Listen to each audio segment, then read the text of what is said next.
Hey guys, welcome to the Flip Lab. Today I'm joined with my buddy, A.D Pappas. Met him a few years back when he first got into real estate. He started out wholesaling, was looking at houses, and over the past year, he has transitioned to almost strictly land deals.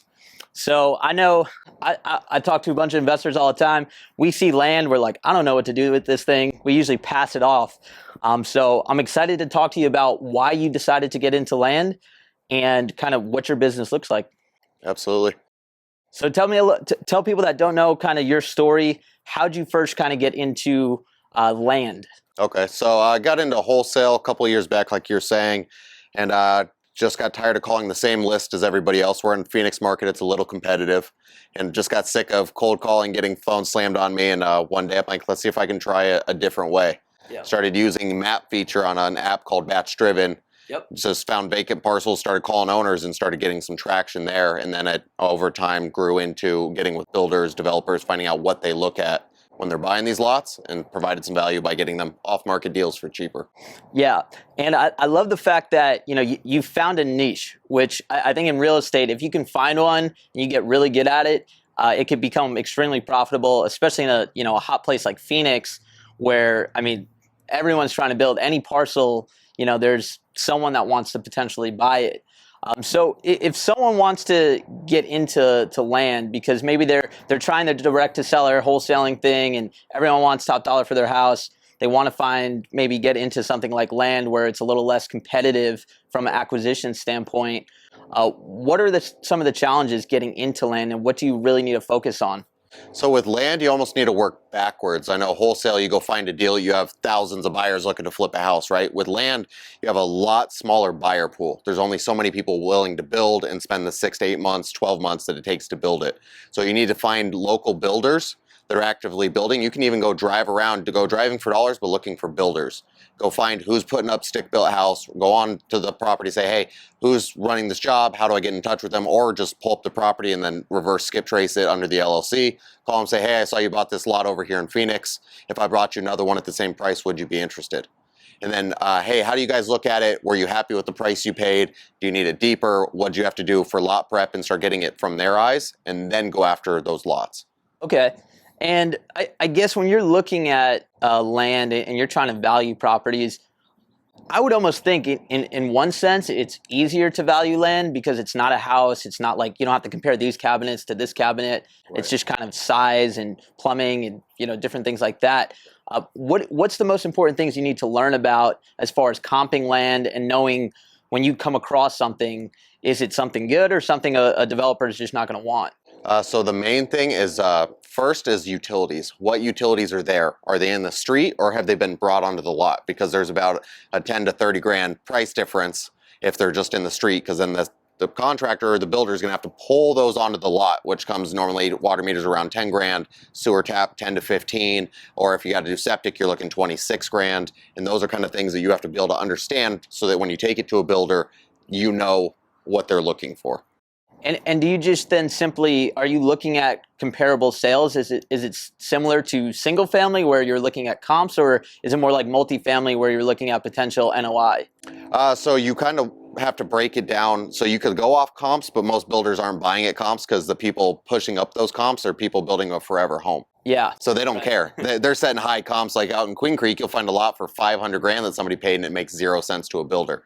So you need to look at it of what's it going to cost to get utilities on site. Can this lot be split? That's where you can provide a lot of value in land, is taking a lot that's an acre and splitting into 4. So if the zoning's there, that's where you make your money in flipping land, is how many times can I split this up?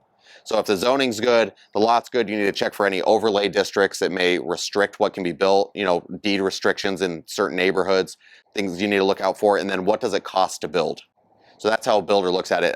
They know it's $115 a square foot to build this house. They built a 3,000 square foot house. Does it make sense with what you're trying to sell the land at for them to still make 20 to 30% profit on the back end? Okay. And when you're working backwards to kind of figure out all of those numbers, are you working directly typically with a builder, or have you been able to now just kind of understand the business and underwrite those deals yourself? So we actually built a spreadsheet that kind of helps us, do a quick comp on the land, but get with the builders, and especially in different markets, because the cool thing about this is you can do it in every market.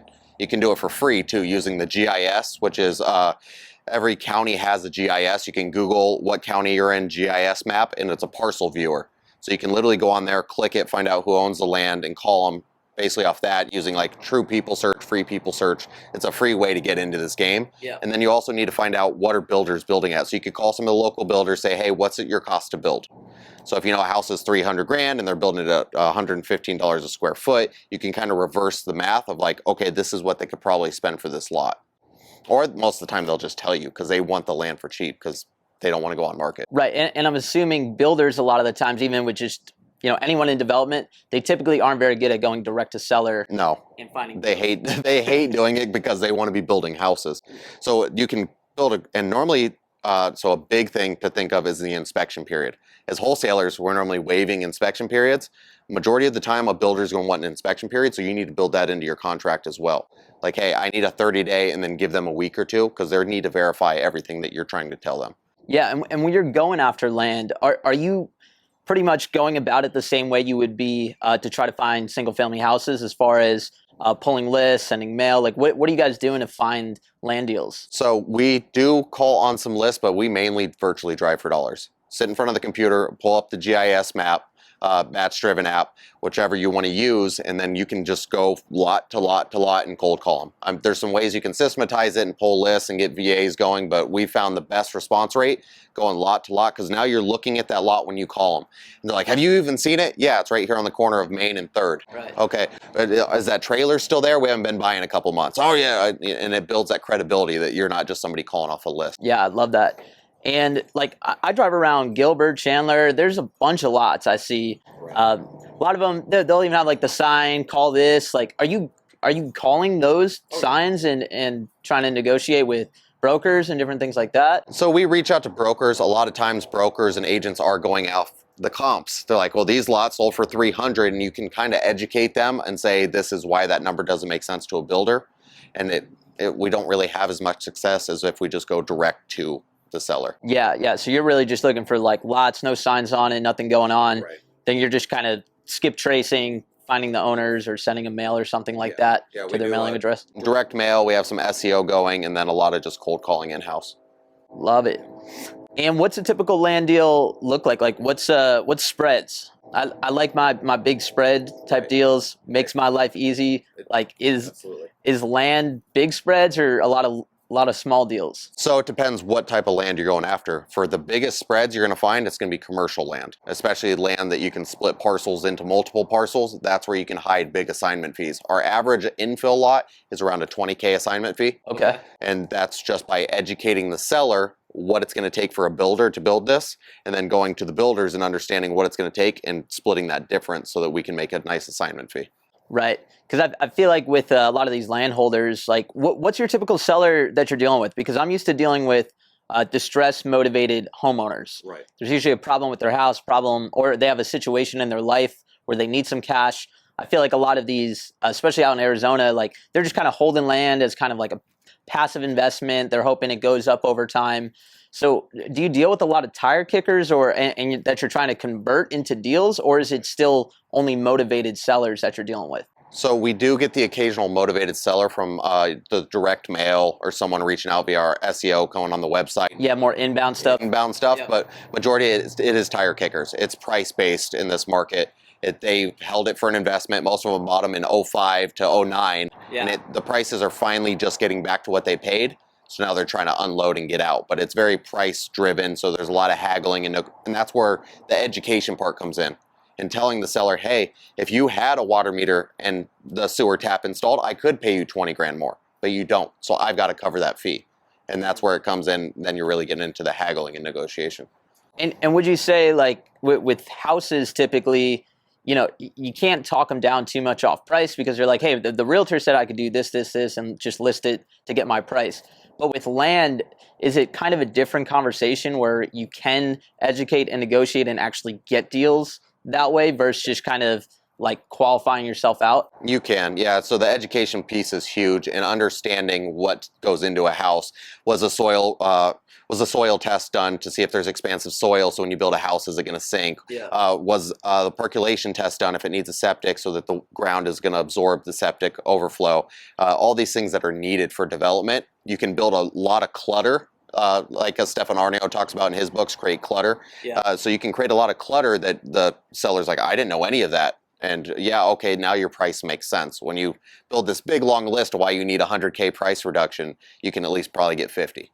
Yeah, and I guess you really going through them with all those questions and stuff, it shows your credibility as far as like you're actually going to do something with the land from their aspect. So that's all making sense. I guess if you're new and you want to start, you see the lot over there and it's empty, you skip trace, you get the owner. What would you say is like maybe like 3 questions that you should be asking the seller that's like very land specific that you and your team do? So the main thing is utilities. You'd be surprised what you think is public knowledge. Like could just call the water company and be like, hey, do you have a water meter on this site? Yeah. They won't tell you that. It's private information. Same with APS. You call APS, hey, did you guys run a power to this? They won't tell you anything like that. The city sometimes will give you a sewer, which is ironically enough, hey, do we have a sewer tap? And they're like, no, we don't have a sewer connection. So does this lot have utilities? Did they have any plans done for the lot? Have they gotten a survey recently? Have they gotten a soil test? Have they done these things that a builder's gonna have to do? Because if they've done that, you can pay them a little more because the builder doesn't have to do it now. Anything that's gonna save the builder time. Also, if they've had any approved plans, that'll help increase the price because a builder can come in and just get it done. Yeah. And the stuff that's already been approved for the most part, those people unloading, would you say those are maybe the more motivated ones compared to the ones that have done nothing or more the tire kickers? So they normally, if they've gone through that process, they kind of know a little more about what it's worth, and they feel like, oh, I've already sunk $100,000 into plans. I need to make up for it on this land, and sometimes it doesn't make sense. But the best ones are the people inherited owners of lots are really good because they don't know what to do with it. They didn't want it to begin with, and now they got stuck with it. Those are great people to go after. Can you pull up specific lists, whether it's like on like Batch or PropStream, to target people that have inherited land? You can. Same with tax liens. If you find someone that has tax liens on it, kind of go into the call like, hey, what's your plans with this lot? I see you've got some owed taxes on it. What are your plans moving forward? Would you have any interest in selling the lot so you don't lose it to a tax sale? Yeah. And with all the marketing that you guys are doing, direct mail, doing some driving for dollars virtually, have you found one being your best source of deals? Cold calling still, yeah. Cold. Really? But you just need to be prepared because these people are still getting called a lot. There are a lot of people getting into the land game, so they're getting harassed just like a single family. Yeah. So you need to really come in and say, hey, this is who I am, this is what we do. And we actually use the company name and credibility right off rip, because we got some really great reviews online. We've got a good website, things that help stand us out versus like a regular wholesaler. So we come in, this is what we do, this is our plan for the lot. Would it make sense for us to stay on this call, or do you want to hang up? Yeah, you're not just like a wholesaler going in like, hey, you want to sell? And then like you have no idea what land is or what the fuck to do with it or anything like that. And when you're, how many end buyers or developers like in Phoenix, you're doing most of your deals in Phoenix, right? All of them. All of them in Phoenix. How many different developers are you like selling your deals to? If you do 20 deals, are you selling to 20 different people or like 2 guys? So majority of them probably go through 4 of the larger builders. Some of the outskirt stuff, we find buyers as we need them out there. And once again, go drive the areas that you're locking up land and look for who's building. A lot of these builders will put the sign in the front yard because they want other people to sell them land. Yeah, I've seen that. When you drive around town, you see it's whatever, Mavro's Properties or whoever's developing on it. So just call that number up and say, hey man, I talk to a lot of sellers. I come across a lot of land stuff. What are you looking for? They'll kind of give you their buy box. Oh yeah. What's like that conversation sound like as far as when they explain their buy box? So if I called you and said, hey Ricky, my name's Anthony. We get a lot of off-market land. I saw that you guys are building this one over on 24th Street. Do you have any interest in picking up more land in that area? And they're going to say yes. And you say, okay, were you happy with the price you paid for that lot? What'd you guys pay? They're always going to tell you they paid less than they did. Check the tax records. Like, how's the process going? What price range are you looking for? And then ask them, are you looking in other places or just this one area? And they'll also tell you, like, what zoning are you looking for? They'll tell you the zoning they want. Are utilities necessary, or will you bring them onto the lot? They'll bring them onto the lot, or if they want them more. Their builders are different. Now, I was talking to a developer in town, Jared Vidalis, and he was saying there's a pretty big opportunity in actually taking down land and rezoning it then selling it. Right. Have you guys done any of that, or are you strictly just assigning these to developers? So we have picked up a few lots. We have one in South Phoenix right now that we're getting ready to entitle for a R5 multifamily build, 36 units, and then we're going to sell that off to a developer when it's all said and done. And how's that work? Is it just a lot of bullshit with the city? Oh yeah. Just jump through the hoops and wait. A lot of hurry up and wait with the city. And typically, like, if you want to rezone something, let's say, the lot over there, they're like, yeah, you're going to have to go through all the zoning shit with the city to get it permitted to build 36 units on this. Mm-hmm. How long would you say that process generally is taking in Phoenix? In Phoenix, we've gotten the city to quote us to be about 8 months to a year. Okay. Yeah, so it's a long process. So and I guess you're just holding on to that, carrying those holding costs throughout that whole process? Yeah, so on this one we had another one we were going through the same process with the town of Buckeye, city of Buckeye, and we had locked up that so that the escrow period was 12 months long. So we could get it done within escrow so we didn't have to shell out all that money and have all the carrying costs. Okay, yeah. So just during that time, that's when you're going through the whole process. Right. It's all making sense to me, dude. I think I kind of want to maybe get into this land stuff around Phoenix. Come on out, get in the water. It's fun. But I guess so you find these lots. You could either assign them right away, or take them down, rezone them. Now that you're establishing your business. I mean, you guys had a pretty good year last year for, like, I think your first full year in business. Yeah, it was first full year. How many land deals did you guys end up doing? I think we did 48 deals total. 48. Yeah. And were those all assignments? All assignments, yeah. Yeah, we had 2 that we took down and then put back on market. It's kind of like wholesale, I guess you could call it. Yeah, as is kind of flips. Yeah. We do that even with a lot of houses. Yeah, they wanted a quick close, and the number made sense. We took it down with personal cash and then just put them right back on. Do you feel like you get less pushback with assignments? Like, they're less messy than houses because there's not, like, people in there and showings and... You would think, but normally with land, get ready for a lot of tax liens, weird title where they quit claimed it to family members. Yeah, a bunch of dirty titles and stuff like that. Dirty title, just weird issues like that. And we've had some issues with encroachments where the neighbor built their fence on the property. So we had to negotiate with the seller or with the neighbor to move their fence off the property. So land does come with its headache, just like houses. It's just different headaches. Just different. Yeah. Always headaches in real estate, yes, right? Now, moving forward, 2022, maybe like the years coming, do you see your business, Mavro Properties, staying with that assignment model? Or do you think, like you were saying, you guys just kind of took the one down in Phoenix, do you see maybe now that you're more established, making some money, actually taking down properties and doing kind of the rezoning? So we're going to be doing a lot of the rezoning. The 36 unit, we might run it all the way through to completion. We got some great partners on there. We're partnered with Fable Acquisition and Fable Equity, so they're partners on that. Chris Wanamaker's on there with us, and same with Connor Colup. So we built a cool little team there that's helping put that one together. So we're doing that. I would like to do a lot more development opportunity. We're going to start building some houses.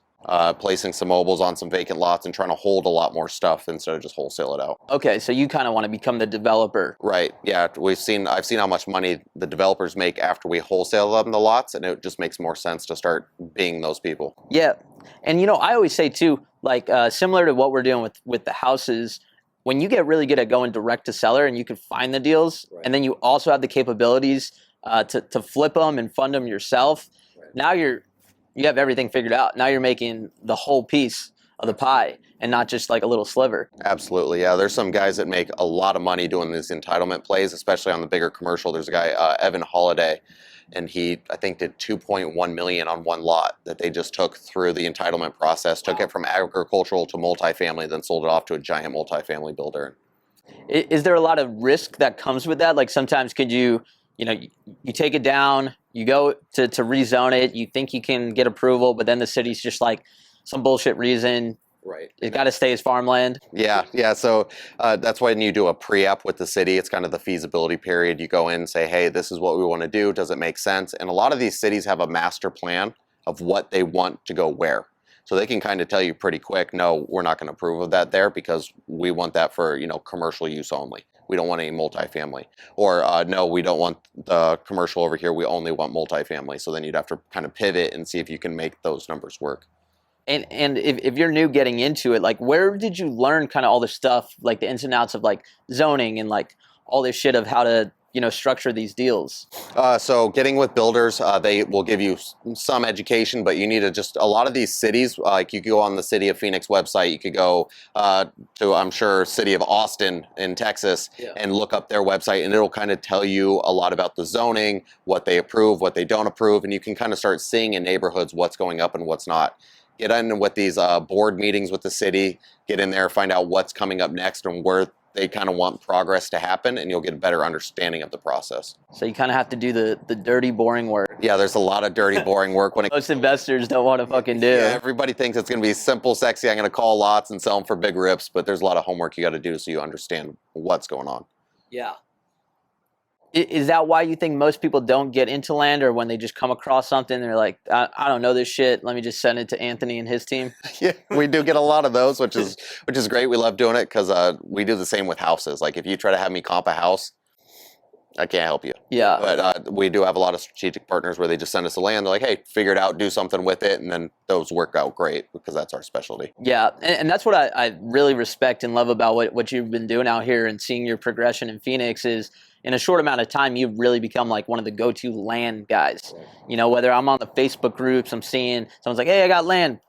Everyone's tagging your name, and you go to these different meetups, and I hear your name just come up. I'm like, yeah, Anthony's the land guy, right? What did you do to kind of cultivate that? Just kept providing value back if anybody needs help with land. I love to share as much knowledge as I have on it because I appreciate the people that have shared the knowledge with me.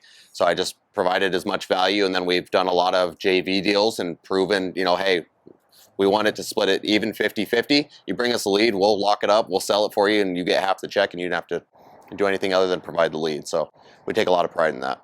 Yeah, and I'm sure that's repeat business and people sending you referrals and word of mouth, and that just is going to snowball for you and your team. Yeah, we do all the boring work on the back end, so you don't have to, go sit with the city and hear the council meetings. I guess it's like you guys are like almost like a dispo house of land. Yeah, pretty much. Yeah, and we work with a very niche buyers that we know to perform, so we're pretty happy when what we got going on. Yeah. And your team right now, what does that look like? So it's myself, and we got 3 more on the team, Steven, Paul, and Dylan. Yeah, great dudes. Amazing guys, and we've just got great synergy of cold calling, finding deals, and making some money. And I know you're thinking about maybe getting an office space and stuff, but for people that know, you guys did 48 deals last year, no office? All virtual. Yeah, so we work out straight off Zoom. Everybody's at home. And you don't need a big, sexy office to succeed if you have the drive. And I got a good team of workers. Yeah, we were kind of talking before we got on, and we're like, dude, at some point it might make sense to build out all these systems and get the office. But when you're first starting out, like, shit, dude, you guys did 48 land deals in your first year, just hustling out there. I mean, I would see Steven on his fucking bike just riding around town and like putting stickers up and just taking constant action. I guess has probably been a huge part of your guys' success, just not overthinking it and doing a lot of the dirty work. Absolutely. We work Monday through Saturday, cold calling 6 days a week, every week. So we're putting in the effort, and that's why we're getting a lot of success as we go above and beyond. And we're always trying to find, how do we find the win for the seller and for the builder? That's where it's at. If you can find a win-win for both parties, you're going to get paid for your time. And your deal percentage, like, are you doing most of your deals direct to seller, or are they JVs from opportunities that people are bringing you guys? JVs is probably 10% of the deals we do. Majority is just direct. And how much money are you guys spending a month on marketing? Marketing right now is roughly $10,000 a month. Okay, and that's between the cold calling stuff, direct mail. Yeah, direct mail, the SEO going, the PPC that we just started doing just for land, and so we. Are you guys still doing those fancy mailers, the Starbucks gift card? Yeah, so we have for people who don't know, we have a very large mailer that goes out, and in the corner it has a Starbucks gift card tear out. It's not a real gift card, but on the back it says to activate, you have to call in, so it's inspired some calls. Okay. Yeah. Those are pricey. They're $1 per mailer, but they had pretty good response. Fucking Steve would have a heart attack if I tried to pitch him some dollar mailer. Yeah, they're pricey, but we've gotten a lot of feedback. We've had people call just to tell us how nice the mailer is. They're not interested in selling, and they don't want the gift card, but they just... Hey, they'll remember you one day, if they get in a money situation, that land they've been sitting on. Right. Oh, the guy sent me the fancy mailer with the gift card or whatever.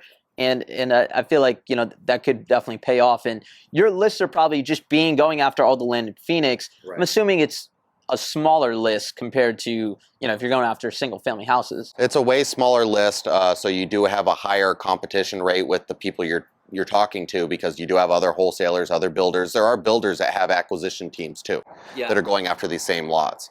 So you do have to have a level of salesmanship when you're going into this to compete. Sure. But it is a smaller list. That's why we've also expanded into Texas and Nevada right now. Okay. We're thinking about Florida, but we're kind of focusing on those 2 states for our expansion. I love it. So obviously a lot of people watching, wholesalers, flippers, they come across this land shit that they're like, I don't know what the hell to do with it.